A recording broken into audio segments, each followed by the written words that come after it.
De ahí las arterias suprarrenales y las arterias renales, ¿no? Las arterias gonadales y por último las arterias lumbares. Muy importante saber la irrigación del abdomen, ¿no? Ya porque aquí va a estar transcurriendo todos los nutrientes, ¿no? Cómo va a llegar los nutrientes a los intestinos, todo eso, ¿no? El intestino, el estómago, todo va a estar irrigado también por el tronco celíaco, ¿no? El cual, a su vez, tiene 3 porciones. Las porciones del tronco celíaco son la arteria hepática común,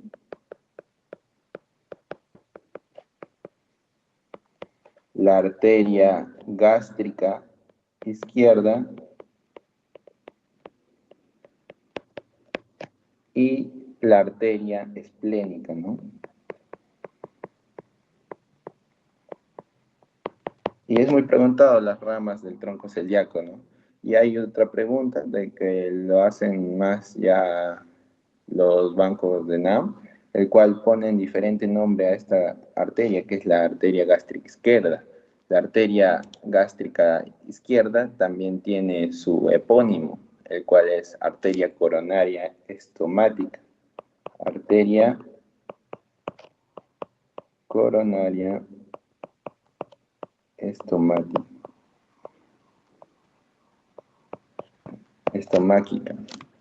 Es un epónimo, ¿no? Que a veces lo ponen, ¿no? Y de ahí tenemos la arteria mesentérica superior, el cual va a estar irrigando todo el intestino, ¿no? Delgado, el intestino grueso. La arteria sacra ya es para a nivel del recto, ¿no? También, ¿qué hay que saber sobre las arterias? También a su nivel, ¿no? ¿A qué nivel está el tronco celíaco? Es algo muy preguntable. T12, L1, ¿no?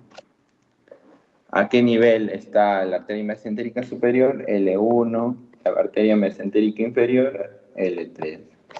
Esas son también varias preguntas, ¿no? Más que todo. De ahí vamos a pasar a otra retrospectiva del esófago. Yo sé que ayer también han recibido la clase. Vamos a recordar que el esófago tiene 3 estrecheces, ¿no? La estrechez por el músculo cricofaringeo, la estrechez por la aorta y la última estrechez, la inferior, que es por el músculo diafragma, ¿no? Recordar también sus porciones, ¿no?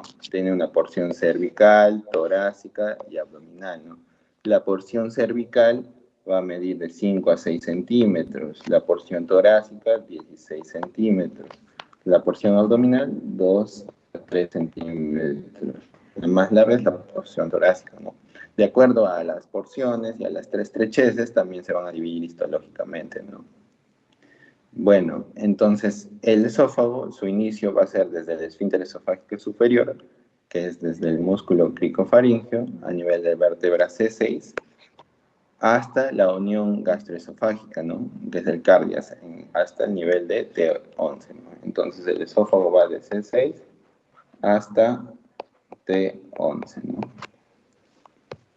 De ahí pasamos al estómago, un breve recuerdo.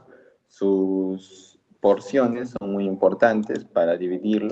Acá tenemos el fondo gástrico, acá tenemos el cardias, fondo gástrico, cuerpo, el antro pilórico, el canal del píloro y el píloro, ¿no? Con su esfínter pilórico, ¿no? Entonces, aquí es muy importante porque a nivel histológico también vamos a ver que acá hay muchas glándulas. A nivel del cardias se van a encontrar las glándulas cardinales. Glándulas cardinales,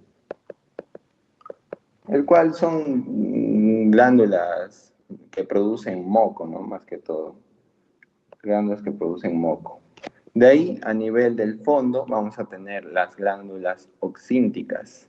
Acá tenemos dos tipos de células, ¿no? Como ya se habrán recordado, las parietales y las principales.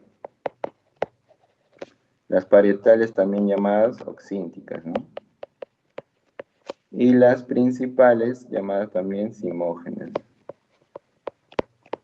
¿Qué secreta cada uno? Las células paratiales van a secretar ácido clorhídrico y el factor intrínseco de Castle, ¿no?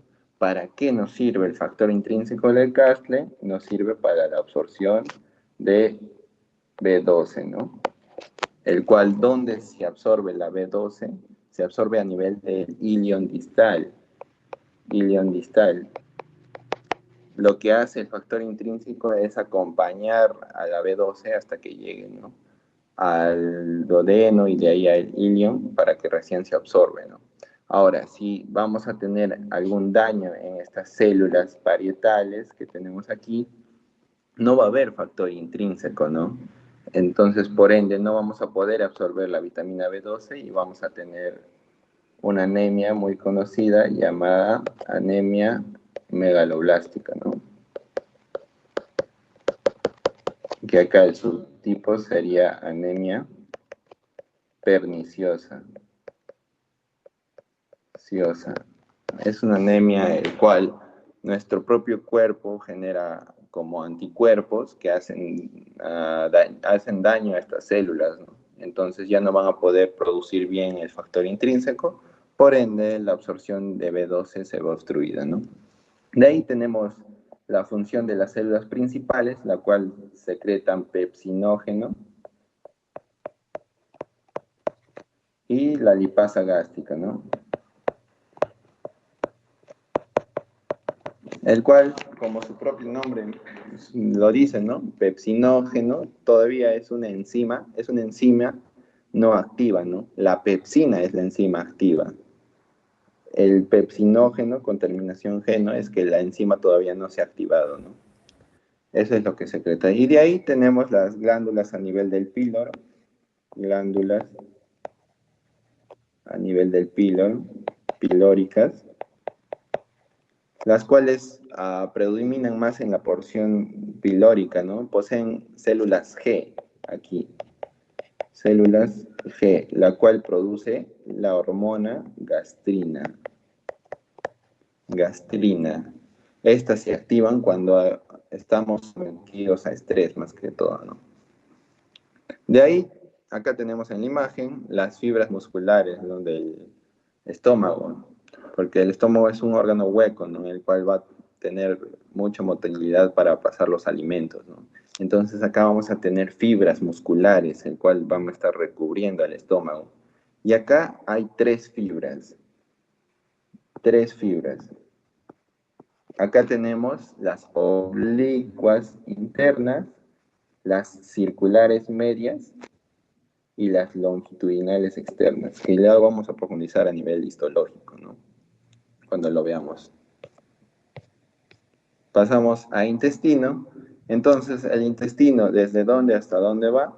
Vamos a ver que se va a ir desde la unión gastroduodenal, del esfínter pilórico que hemos visto, hasta la unión iliocecal, que ya es la unión con el intestino grueso, ¿no?, del intestino delgado.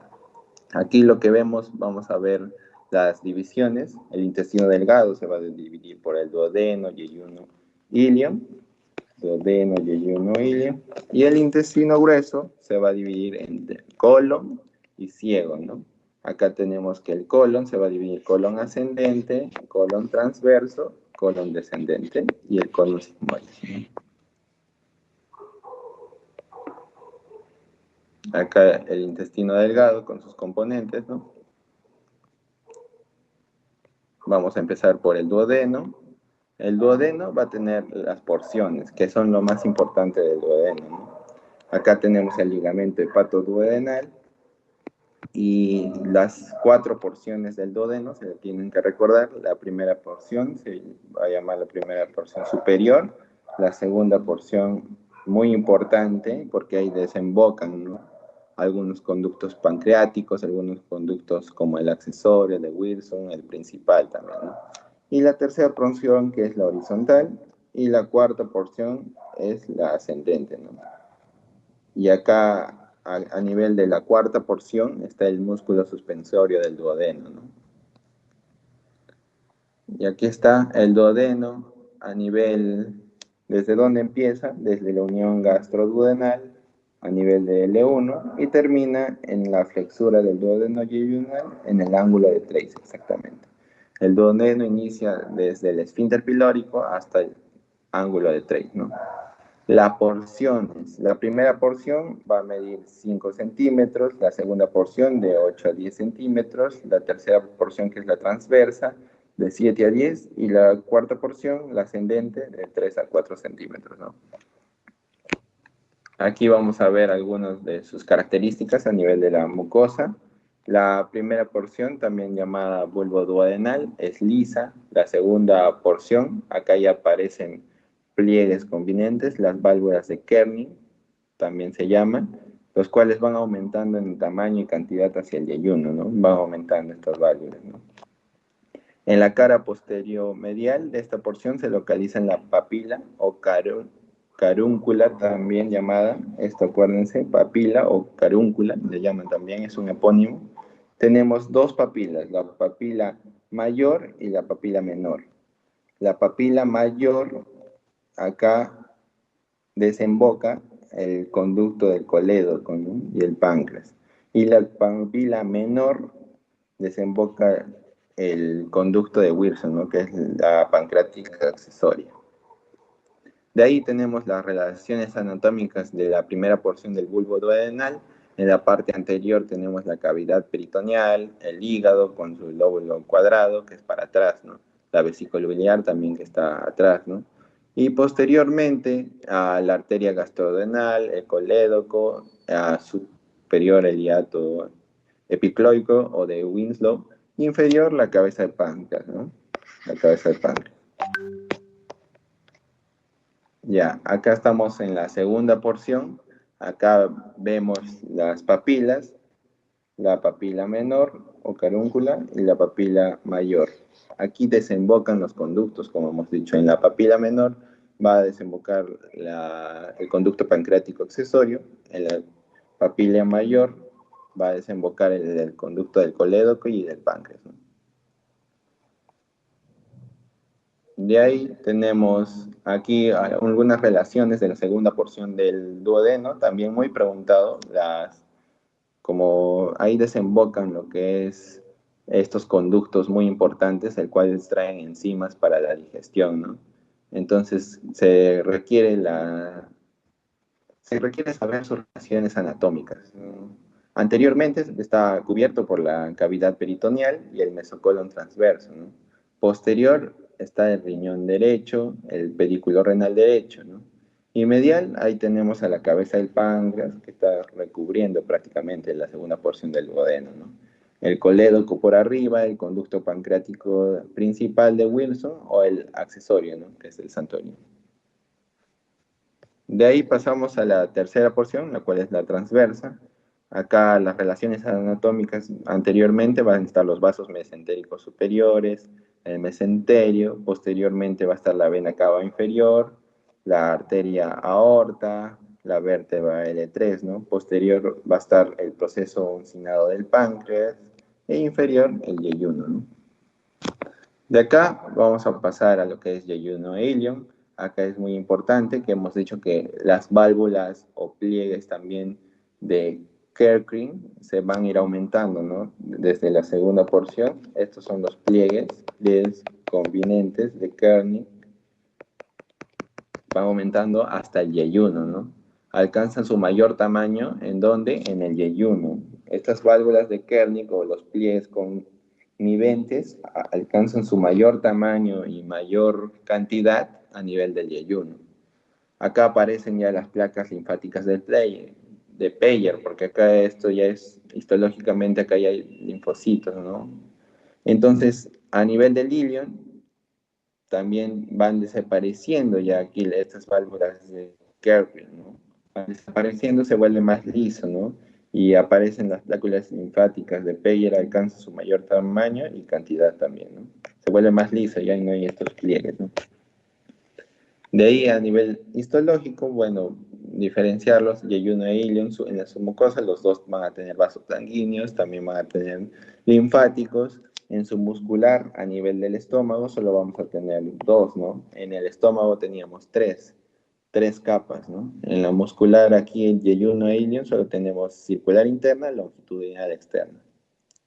Y de ahí tenemos la adventicia, el cual van a estar revestidos completamente por peritoneo, van a tener la serosa y poseen meso, ¿no? Mesenterio, que es el tejido que recubre los intestinos.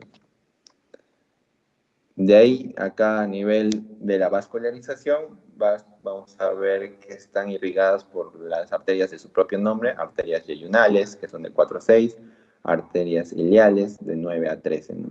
Todas se originan de la mesentérica superior, eso es importante. Toda la irrigación a nivel del intestino delgado va a estar por la arteria mesentérica superior.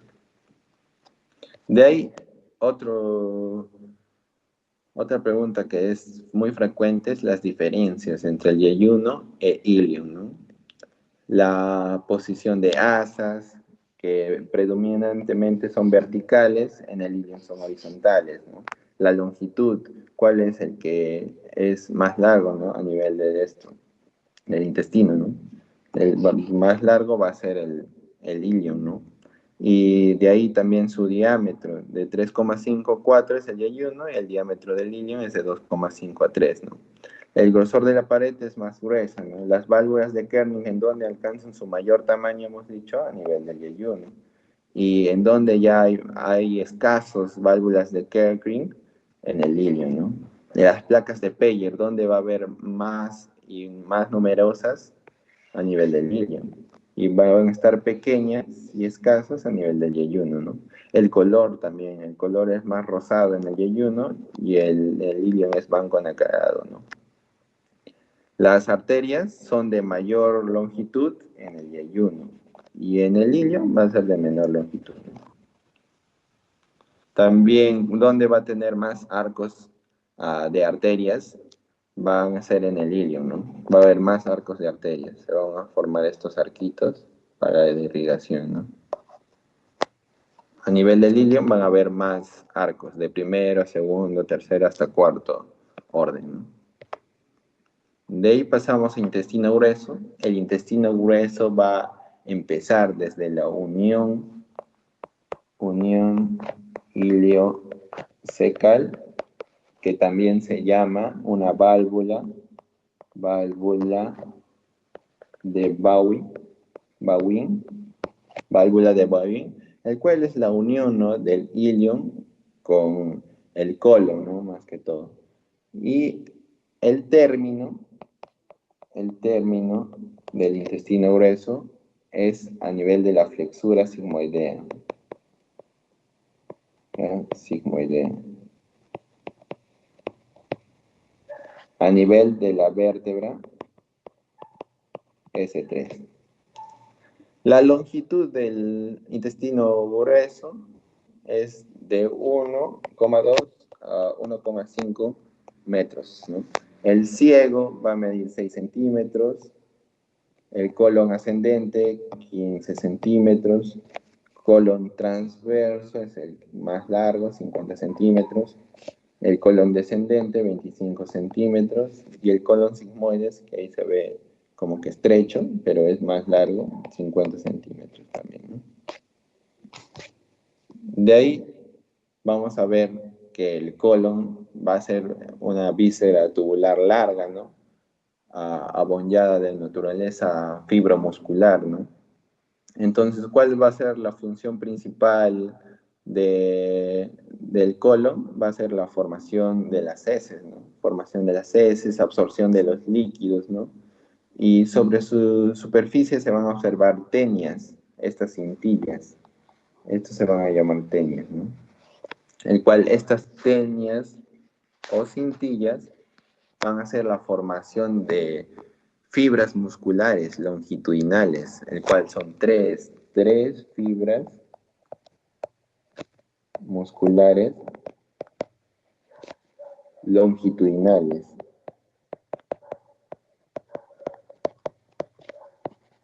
Tenemos la anterior, la posterolateral y la posteromedial, ¿no? Acá tenemos las teñas, ¿no? Que se ven. La anterior, la posterolateral y la posteromedial, ¿no? Y de ahí tenemos también los apéndices epicloicos, ¿no? Que son pedículos de tejido adiposo más que todo aquí, que revisten más que todo al intestino grueso, ¿no? Acá tenemos un poco de su irrigación a nivel del intestino grueso. El colon va a tener medios de fijación, como ya hemos visto, el peritoneo, también los ligamentos van a estar ahí que adhieren a nivel del intestino grueso, ¿no? A nivel de la vascularización, vamos a ver que aquí el intestino grueso va a estar irrigada por la arteria mesentérica superior y por la arteria mesentérica inferior. Ahora, para reconocer qué lado va a estar irrigado por qué arteria mesentérica, recuérdense por la I, ¿no? La arteria mesentérica inferior va a estar al lado izquierdo, y la superior va a estar al lado derecho, ¿no? Derecho, ¿no?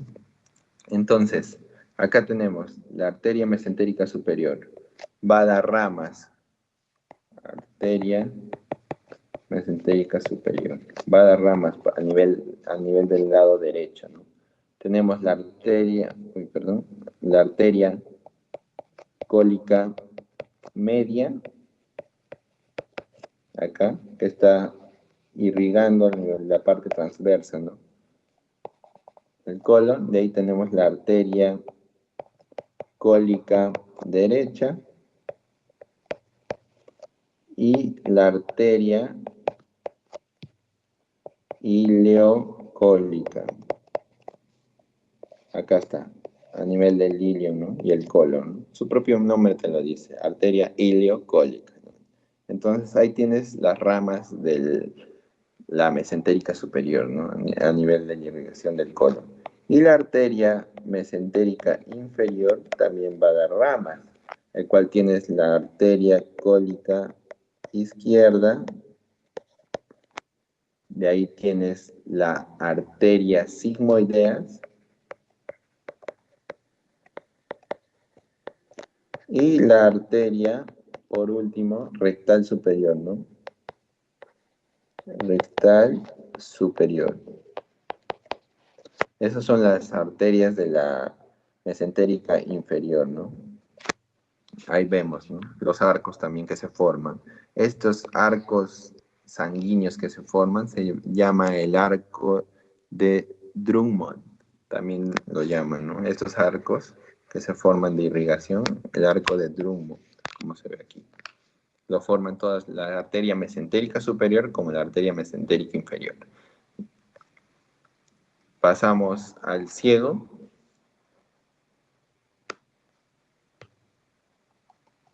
Acá lo que vamos a ver que el ciego habitualmente está intraperitoneal, adentro del peritoneo, ¿no? De ahí vamos a ver que su función principal va a ser una cámara bacteriana, ¿no? La digestión puede ser también de la celulosa. Acá lo que estamos viendo es la válvula ileocecal, o de Bowin también. Acá desemboca el ilio, ¿no? Es la conexión del ilio con el intestino delgado con el intestino grueso, ¿no? Y acá tenemos otra válvula, el cual también se llama la válvula apendicular o de Gerlach, el cual da paso al apéndice, ¿no? Apéndice. Y este es el ilio. Ahí tenemos dos válvulas a nivel del ciego, ¿no? De ahí tenemos acá a nivel del apéndice secal, ¿no? Este es el apéndice secal, que es un órgano tubular con fondo cerrado, ¿no? Está unido a la zona posteromedial e inferior, ¿no? Su longitud es de 2 a 20 centímetros, es variable más que todo. Su función del apéndice es más que todo inmunidad, ¿no? Y mantener la flora del colon, ¿no? Contra contra las bacterias, más que todo. Acá tenemos un corte transversal a nivel del apéndice.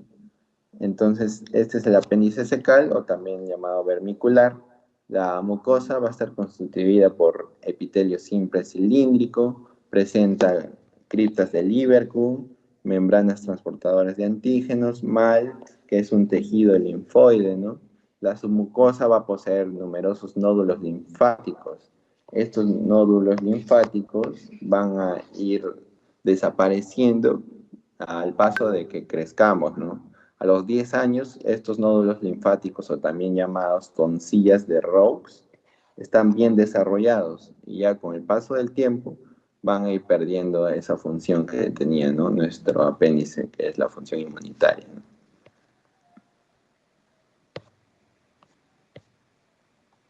De ahí, a nivel de la muscular, nuestro apéndice tiene la circular interna y la longitudinal externa, ¿no? A nivel de la adventicia, tiene el tipo serosa, ¿no? Formado por mesoapéndice también, ¿no? De ahí pasamos al recto. El recto, su inicio es la flexura del sigmoideo rectal a la altura de la vértebra S3 y el término es a nivel del ano, ¿no? La división, la inserción del fascículo puborectal del músculo elevador del ano, alrededor de esta víscera se va a señalar la línea del ano rectal, ¿no? Esta es la flexura sigmorectal, ¿no? Es la términa del colon sigmoides. Y bueno, esta línea va a dividir el recto del conducto anal, ¿no? Este es el recto y este es el conducto anal. La línea anorrectal es la que está aquí, a nivel del músculo elevador del ano, ¿no? Aquí vemos otra imagen, el cual vamos a ver las principales estructuras que hay aquí, ¿no? A nivel de la mucosa vamos a tener columnas anales o también llamadas columnas de Morgani, el cual son estas de aquí, ¿no? Son columnas de Morgani, o también llamadas papilas anales, ¿no? De ahí también tenemos criptas anales, las líneas pectíneas, dentadas, la línea aniocutánea también tenemos aquí, ¿no? Anorrectal. Y acá válvulas anales, ¿no? Válvulas anales, válvulas anales. De ahí pasamos a la mucosa. A nivel del recto vamos a tener el plexo hipogástrico inferior. En el conducto anal vamos a tener superior de la línea pectínea. Autónoma vamos a tener plexos hipogástricos inferiores, el cual van a estar sensibilizando, ¿no? Toda esa zona a nivel del pecten. Esta zona entre la línea pectínea y la línea interesfinteriana se va a llamar pecten, ¿no? Pecten. Acá hay bastante sensibilidad, ¿no? Va a haber nervios pudendos y nervios del S5, ¿no? En el conducto anal vamos a tener ahí la línea pectínea, que es las alternancias entre lo que hemos visto, las papilas, las válvulas anales, ¿no? Y el pecten, el cual ya hemos dicho que es una área de mucosa localizada debajo de la línea pectínea, ¿no? Aquí estamos viendo las relaciones que tienen a nivel del conducto anal, ¿no? Acá vamos a tener plexos, ¿no? Plexos hemorroidales internos, plexos hemorroidales externos, ¿no? Aquí es donde se forman la patología que son las hemorroides, ¿no? Esta localización superiormente está a nivel de la línea pectínea, subyacente a las columnas anales o también llamadas columnas de Morgani, ¿no? Hemos dicho. Ahí está el plexo hemorroide interno. Y el plexo hemorroidal externo está localizado inferiormente a la línea anocutánea, ¿no? Interesfinteriana. Aquí a nivel vamos a ver los músculos, ¿no? El esfínter también, el esfínter interno involuntario del ano. Este es. Este es. Y de ahí tenemos el otro esfínter, ¿no? Que es el engrosamiento de las fibras circulares internas, ¿no? Que nos van a permitir la defecación, ¿no? Todo esto es es músculo liso, ¿no? Pasamos al conducto anal a nivel de su irrigación, también es muy preguntado.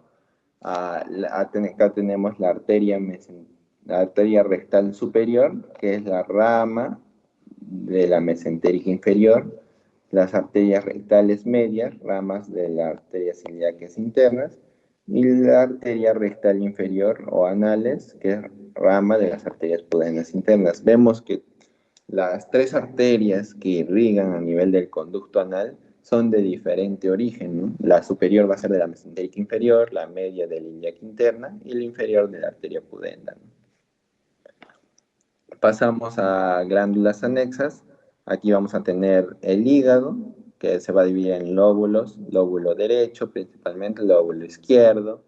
De ahí también se puede dividir en lóbulos accesorios, un lóbulo cuadrado, o también el lóbulo caudado, ¿no? Este es el lóbulo cuadrado y este es el lóbulo caudado, también llamado despliegue, ¿no? Acá vamos a ver al hígado, el cual va a estar revestido porque el hígado tiene una cápsula, dos cápsulas de revestimiento. La principal, que es una cápsula propia que tiene, se llama la cápsula de Gleason. Cápsula de Gleason. Y la otra cápsula, que es el propio peritoneo, ¿no? Es una cápsula perihepática, ¿no? Que son formados por los ligamentos de fijación. Y como vemos, tiene varios medios de fijación.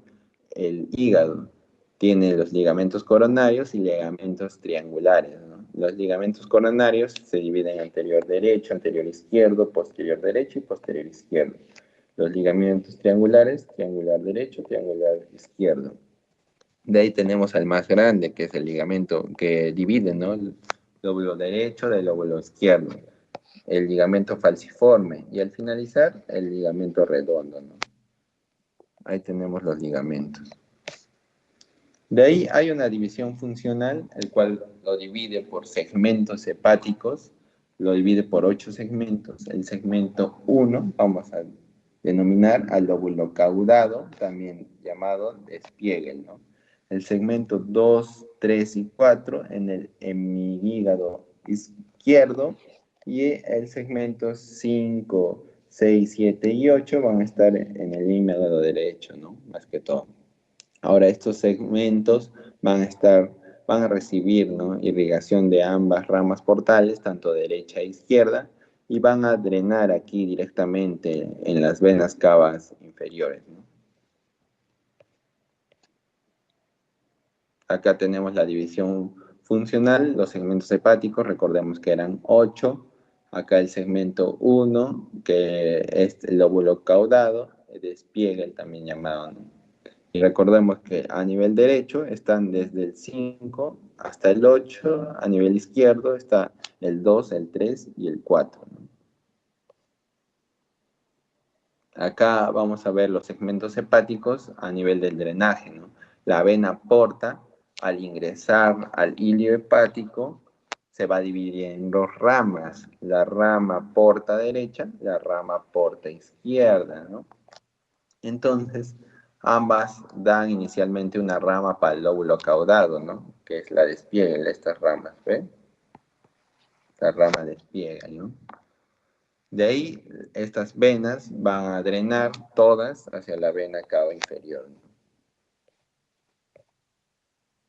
Aquí algo también muy preguntado, que es el pedículo hepático o la tríada hepática. Tenemos el colédogo, la arteria hepática propia y la vena porta hepática. Se encuentran envueltas por el ligamento hepatoduodenal, ¿no? O epiplón menor, ¿no? Lo encuentran ahí. Luego vamos a revisar la arquitectura de la vesícula biliar. La vesícula biliar va a tener un fondo, un cuerpo, el cuello, el bachinete o también el fundíbulo, que es la salida prácticamente del cuerpo. Ahí, el conducto cístico ya por aquí, y ya van a formar el conducto colédoco, ¿no? El cual va a desembocar ya en la segunda papila, ¿no? El nivel de la segunda porción del duodeno. Entonces, la vesícula biliar es un órgano sacular de forma piriforme, va a presentar esas cuatro partes, ¿no? El fondo, cuerpo, el infundíbulo, el cuello. La longitud va a ser de 6 o 7 centímetros, más o menos. Su función, almacenar y concentrar la bilis, ¿no? Almacenar y concentrar las bilis, porque la bilis se va a producir en el hígado, recuerden. La vesícula biliar solo almacena y concentra la bilis para que se pueda secretar, ¿no? Ya aquí y salga por el infundíbulo y por el cuello, ¿no? ¿Qué hormona hace que se contraiga la vesícula biliar? La colecistoquinina, ¿no? De ahí vamos a pasar a páncreas. Acá vamos a tener la división de páncreas. Tenemos el proceso unciforme, la cabeza del páncreas que está en estrecha relación con la segunda porción del duodeno, como hemos visto, el cuello del páncreas, el cuerpo y la cola, ¿no? El cuello. Es como un feto prácticamente que se envuelve por acá, ¿no? El proceso unciforme es primero, el segundo es la cabeza, tercero el cuello, cuarto el cuerpo y por último la cola, ¿no? Para ver las relaciones y la importancia a nivel anatómico que tiene el páncreas, yo tenía un gráfico, el cual es este. Aquí los relaciona tanto la segunda porción del duodeno, el hígado y el páncreas, ¿no? Aquí vamos a ver los conductos, ¿no? De una forma más resumida, ¿no? Como ya hemos estado viendo anatómicamente a nivel de la segunda porción del duodeno, vamos a tener esfínteres, ¿no? O también válvulas que hemos visto, ¿no? Aquí vamos a ver principalmente que el páncreas tiene un conducto, el cual es el principal, es conducto de Wilson, ¿no? Se va a llamar. Este es el conducto, el cual va a llevar enzimas, ¿no? Para que se haga la digestión a nivel del intestino delgado. Entonces, este conducto principal va a llegar a la segunda porción del duodeno, pero antes que llegue, va a botar como una rama, ¿no? De un conducto que se va a llamar un conducto accesorio, por eso mismo, ¿no? O Santorini, ¿no? Y de ahí baja, ¿no? El conducto principal de Wilson y se une ¿con quién? Con el colédoco. Se unen a nivel de la ampolla de Vater. ¿En qué esfínter? Perdón, en el esfínter de Oddi. El esfínter se llama al circulito, ¿no? A la válvula prácticamente. Y esta es la ampolla de Vater. Allá, eso no se van a olvidar. De ahí, ¿cuál es el esfínter el cual llega el conducto accesorio? El esfínter de Biden. Es muy diferente, ¿ya? El accesorio relaciona con Biden, el de Vater con el de Wilson y colédoco, ¿no? Entonces, aquí a nivel de la segunda porción del duodeno, va a llegar todo lo que son las enzimas, ¿no? Para ya hacer la digestión propiamente de algunos productos que no han sido digeridos en el estómago, ¿no? Entonces, para que se pueda absorber. También, a nivel del páncreas, se va a secretar los zimógenos, que van a ser enzimas no activadas, ¿no? El cual se van a unir a nivel de la segunda porción del duodeno y van a ser bañadas por lo que es el ácido clorhídrico y se van a activar, ¿no? Estas enzimas y por ende ya se va a dar la digestión, ¿no? De ahí pasamos a un poco de irrigación sanguínea, como recordemos todo parte de la arteria, de la aorta abdominal, ¿no? De ahí da sus ramas al tronco celíaco, el tronco celíaco va a irrigar a nivel del hígado, estómago, vaso, ¿no? Porque da sus 3 ramas de su propio nombre, como hemos dicho, ¿no? La arteria mesentérica superior, que irriga todo lo que es el intestino delgado, ¿no? Y la arteria mesentérica inferior, que va a irrigar el intestino grueso y también la arteria mesentérica superior va a dar algunas ramas para irrigar la parte de lo que es el intestino grueso, ¿no? Aquí hay más profundidad de las arterias, a la irrigación, ahí estamos viendo el tronco celíaco con sus arterias, ¿no? La arteria gástrica, la gástrica izquierda, la gástrica derecha, la arteria esplénica que va por atrás del estómago, ¿no? Y va a irrigar al vaso. De ahí se forma la arteria hepática, que vemos, la arteria hepática, el cual da una rama, la primera rama, que es la arteria gastroduodenal. Su propio nombre lo dice, ¿no? Gastroduodenal, gastro, estómago, duodenal, del duodeno, ¿no? Entonces va a bajar por el duodeno y se va a dividir en dos. la arteria pancreatoduodenal anteroposterior y la arteria gastromental derecha, ¿no? Arteria gastromental derecha va a recubrir todo lo que es por atrás del estómago, ¿no? Acá en otra imagen vamos a ver que la mesentérica, arteria mesentérica superior va a salir por delante del intestino, la parte ascendente, ¿no? Del duodeno, y de ahí va a bajar, ¿no? Acá también estamos viendo la pancreatoduodenal anterior, anterosuperior, el cual es rama de la gastroduodenal, ¿no? Que hemos visto, ¿no? Gastrodenal, ahí está. De ahí tenemos a la arteria, ahí, la arteria esplénica, esta es la irrigación del estómago más que todo. La arteria esplénica, recordemos, va a dar ramas a las arterias gástricas cortas. Esto también es pregunta. ¿De dónde nacen las arterias gástricas cortas? De la arteria esplénica, ¿no? Y de ahí esta arteria esplénica se va a anastomosar también con la arteria gastromental izquierda, ¿no? Gastromental izquierda que va a recubrir aquí. La arteria gastromental izquierda, ¿de quién era rama? De la gastroduodenal, ¿no? Que a su vez era rama de la hepática propia, ¿no? Entonces, el tronco celíaco es todo lo que irriga a nivel del estómago, hígado, ¿no? Y acá tenemos también la irrigación sanguínea a nivel del hígado, algunas estructuras, algunas relaciones, ¿no? De ahí la hepática propia, ahí está la rama, se va a dividir en hepática izquierda, hepática derecha, ¿no? Y ahí están sus ramas, la gastrodenal, la supraduodenal, ¿no? También vamos a ver que va a haber una irrigación a nivel de la vesícula biliar, el cual va a ser la arteria cística. La arteria cística es la que nutre a la vesícula biliar. Rama de quién es la arteria cística, rama de la arteria hepática derecha. Eso también es como una fija, por así decirlo. De ahí tenemos las relaciones a nivel del páncreas. El páncreas, vamos a ver que está irrigado también por la arteria esplénica, el cual da una rama que es la gastromental izquierda, aquí, y también por algunas ramas de la hepática propia, ¿no? Con su rama gastrodenal, la que bajaba acá se llamaba la pancreatoduodenal anterosuperior, ¿no? La pancreatoduodenal superior va por atrás, ¿no?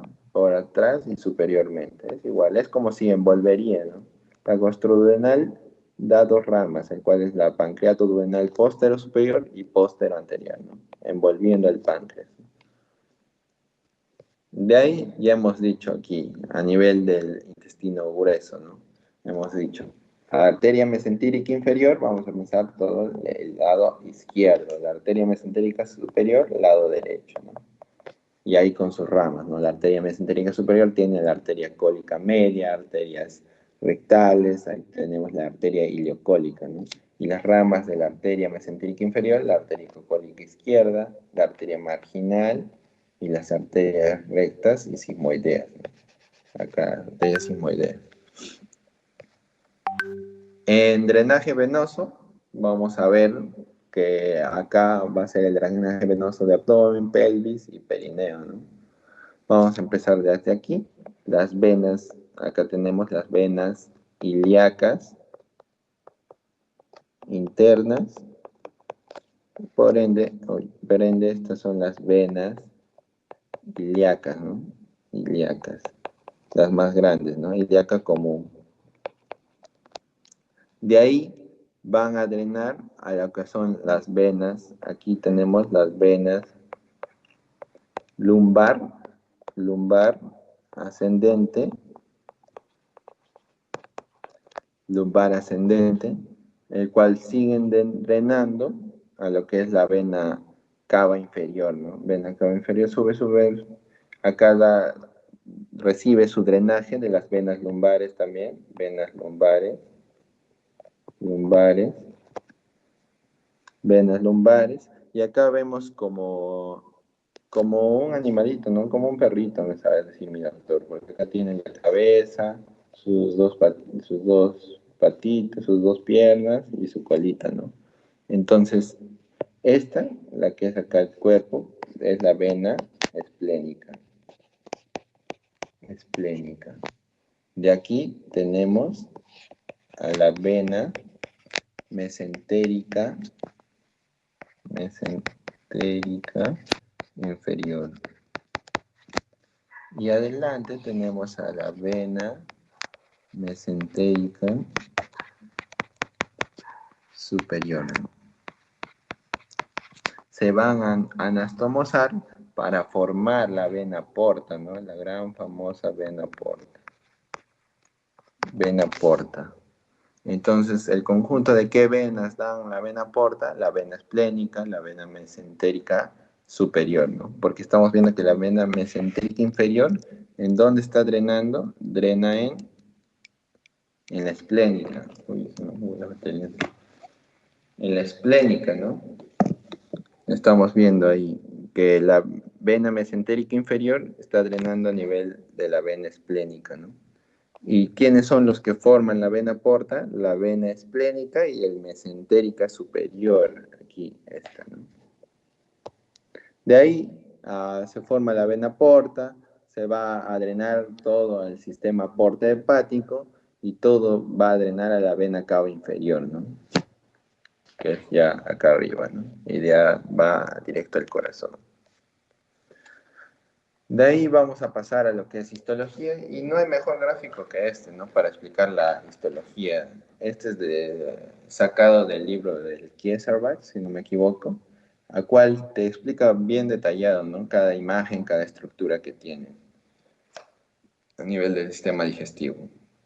Entonces, acá vemos el esófago, estómago, duodeno, yeyuno, ilion, colon, el cual a nivel de intestino, a nivel del sistema digestivo, perdón, vamos a ver que lo dividimos en mucosa, submucosa y muscular y adventicia, ¿no? La mucosa se va a dividir en epitelio, en lámina propia y muscular de la mucosa, ¿no? La lámina propia va a estar compuesta de tejido conectivo laxo, ¿no? De ahí, la submucosa va a estar compuesta acá por el plexo de Meissner, ¿no? Plexo de Meissner, que está a nivel submucoso. De ahí vamos a ver que el esófago tiene una muscular, el cual acá tenemos la circular interna y la longitudinal externa, ¿no? Son sus fibras. De ahí, entre estas fibras musculares, en estas capas musculares, vamos a tener el plexo de Auerbach, o también llamado plexo mientérico. Estos son plexos nerviosos, ¿no? El cual les van a ayudar para el peristaltismo. De ahí tenemos la adventicia, ¿no? Recordemos esto, todo por encima del diafragma va a ser adventicia, y todo por debajo del diafragma va a ser serosa, ¿ya? Eso hay que recordar. Va a tener más serosa, va a predominar más la serosa. Por encima del diafragma va a haber más adventicia, como estamos viendo en el esófago, ya la mitad del diafragma, y aquí ya no hay, ¿no? A nivel del estómago ya hemos visto que acá la muscular ya son 3 capas que lo vamos a ver, ¿no? De ahí, a nivel del duodeno, acá vemos unas estructuras muy importantes, las cuales son las glándulas de Brunner, ¿no? Muy importante. De ahí también tenemos las secreciones pancreáticas, algunos también vasos linfáticos que predominan ya a nivel yeyunal, a nivel del ilion, a nivel del colon, ¿no? Acá vamos a tener las placas de Peyer, que en donde van a estar predominando a nivel del ilion, las placas del Peyer a nivel del ilion, ¿no? Y acá están las cápulas, ¿no? Capa circular muscular, longitudinal externa, ¿no? Vamos a pasar a la histología del esófago. El primero, a nivel de la mucosa, va a estar recubierto por epitelio plano estratificado no queratinizado, ¿no? La lámina propia, hemos dicho que va a ser el tejido conectivo moderadamente lento. Vamos a tener glándulas cardíacas con su función que va a ser secretar moco, ¿no? Y en la mucosa va a tener una muscular, ¿no? Se llama la muscularis de la mucosa. De ahí tenemos a nivel submucosa el tejido conectivo denso, glándulas esofágicas mucosas, ahí tenemos el plexo de Meissner, hemos visto. Acá en la submucosa va a estar los vasos sanguíneos, ¿no? Los vasos linfáticos también. Y a nivel muscular, a nivel de la división del esófago, un tercio superior es músculo estriado esquelético. El tercio medio es estriado esquelético y liso. Y el inferior ya es músculo liso, ¿no? El cual, el músculo estriado esquelético es el que podemos controlar, ¿no? Y el liso es el que actúa de forma autónoma. De ahí tenemos entre ambos fibras de capas de muscular, tenemos el plexo nervioso de Auerbach. Y ahí tenemos más adventicia, el tejido conectivo laxo, ¿no? Y serosa ya es en la parte abdominal, debajo ya del diafragma, ¿no? Como hemos dicho.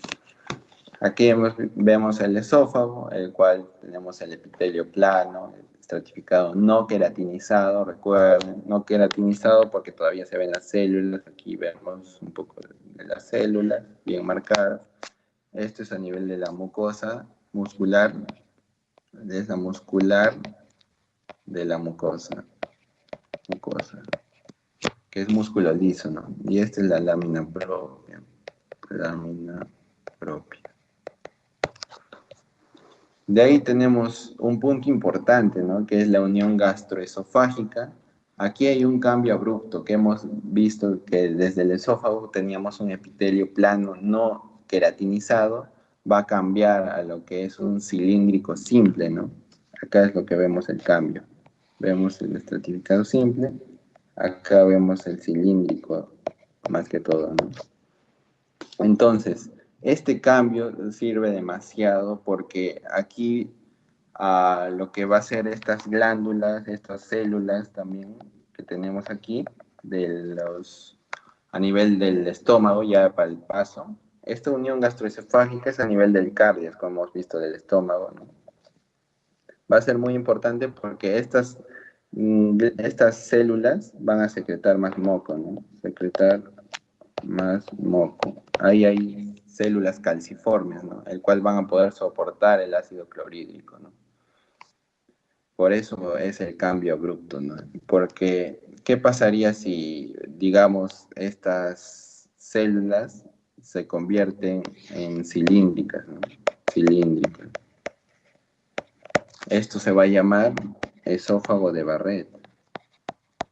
Esófago de Barrett, el cual es una patología que es de tipo cáncer, que es una metaplasia. Metaplasia. El cual estas células que eran cilíndricas del estómago van a proliferar, ¿no? Van a proliferar aquí. ¿Por qué proliferan? Justamente porque lo que les he dicho, ¿no? Estas células cilíndricas son capaces de soportar el ácido que tenemos en el estómago, ¿no? Entonces, en el esófago de Barrett nosotros tenemos más reflujo, más ácido secretamos, entonces estas células se van a dañar, no son capaces de soportar el ácido, entonces se van a poder transformar en células cilíndricos simples, ¿no? Y a eso se va a llamar el esófago de Barrett, ¿no? Pasan de tejido escamoso a tejido columnar. De ahí tenemos la histología del intestino delgado, ahí tenemos la mucosa, que es epitelio simple cilíndrico, la mucosa contiene vasos sanguíneos y linfáticos, hemos dicho, y la muscular sigue siendo circular interna, longitudinal externa, y la adventicia, que es el peritoneo, ¿no?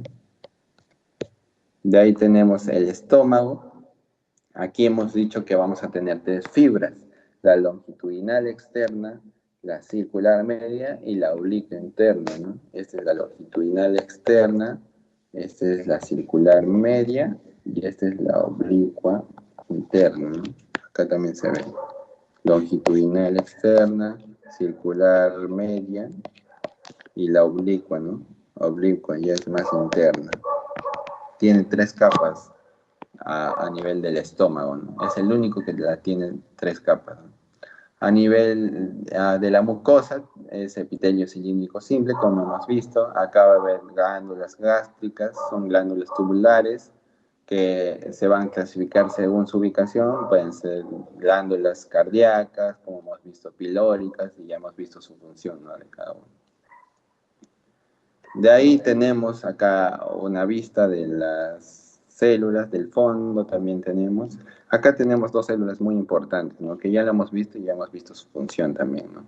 Acá tenemos esta célula, la cual es célula parietal. Y esta célula es más rosadita, lo van a diferenciar, es rosada, rosada porque se pinta más con eosina, ¿no?